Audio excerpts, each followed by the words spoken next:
In a bit of good news on the school choice front, the town of North Bennington's plans to close their local public school and erect in its place a new independent school received approval from the Vermont State Board of Education today. But it was a reluctant board that voted 5-2 in favor of the community's desires. This is a pretty unique situation. Yes, it is. What's the real reason? What's motivated the town of North Bennington to want to close their public school and open a private school? Matthew Patterson of the North Bennington Prudential Committee answered the question, and his answer focused on higher quality, stronger community, and maintaining local control in the face of the state's commitment to consolidation. Because Act 153 was a failure. The Red Committee stuff. We see the state needing to consolidate. They're talking about consolidating supervisory unions. They're talking about consolidating huge amounts of schools, numbers of schools, voluntarily. What happens when that isn't working? All it takes is some legislative changes to start pulling schools, and which ones are they going to be? They're going to be the smaller schools. The advantage of an independent model, publicly funded, so the private label really is inappropriate, and I have a hard time hearing that. It's public money, it's every student. Private schools can select who they educate. We're not doing that. But with the capacity to raise outside funds and to tuition people into the school, we have somewhat control of our cost per pupil. That is something that right now we do not.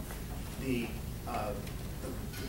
quality of the education that people speak of, and the opponents of this speak of what great school we have, it is significantly less great than it was 6 years ago.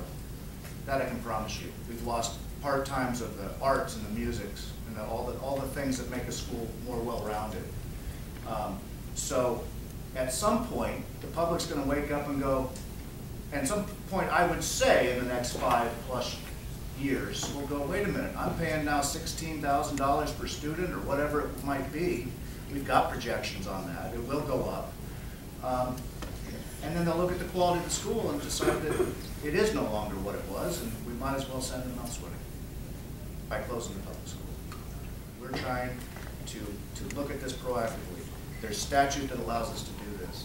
We're not closing a public school and opening a private school. We're closing a public school and opening an independent, publicly funded school with much the same staff and everything else, but gives us the opportunity to do things that independent schools can do. I would almost argue that if you want to consolidate schools throughout the state fast, this shouldn't be something that you should be considering. It's something you should mandate, what we're doing.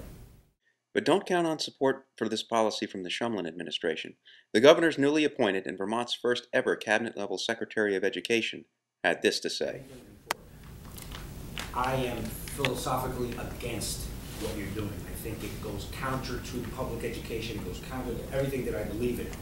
At the same time, however, people may disagree, but my position as a secretary and the commissioner was to recommend what is within the boundaries of the law. But I do hope that our legislators this year take a look at what occurred in your community to not allow state dollars, because we're all paying into the system, as you are paying for my community as well, to allow a public school to close and an independent, I'll use that terminology, an independent school to open in its place.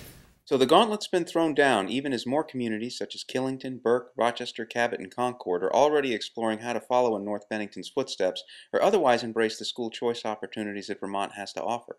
The leaders of North Bennington's effort, like Eva Sutton, are cautiously optimistic about the future. I'm happy that it passed. I think I'm leery of the support that we'll get from the state and worried about other things that might come down the pike that might present challenges, but we'll move ahead optimistically. Hope that this leads to more productive discussion. Inevitably, this is going to go over to the legislature now, and there's going to be quite a discussion about the relationship of small school districts to their supervisory unions and whether or not other towns can adopt other governance models other than the existing public model. But we are going to encourage the legislature to look at this in a very thoughtful way rather than just making a knee-jerk reaction and saying, thou shalt not do this ever again.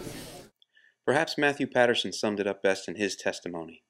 I would just say that if the interest of the State Board of Education and the Secretary of Education and the Governor is to see the best education that we can give to our students, then this ought to be a model that ought to be looked at, not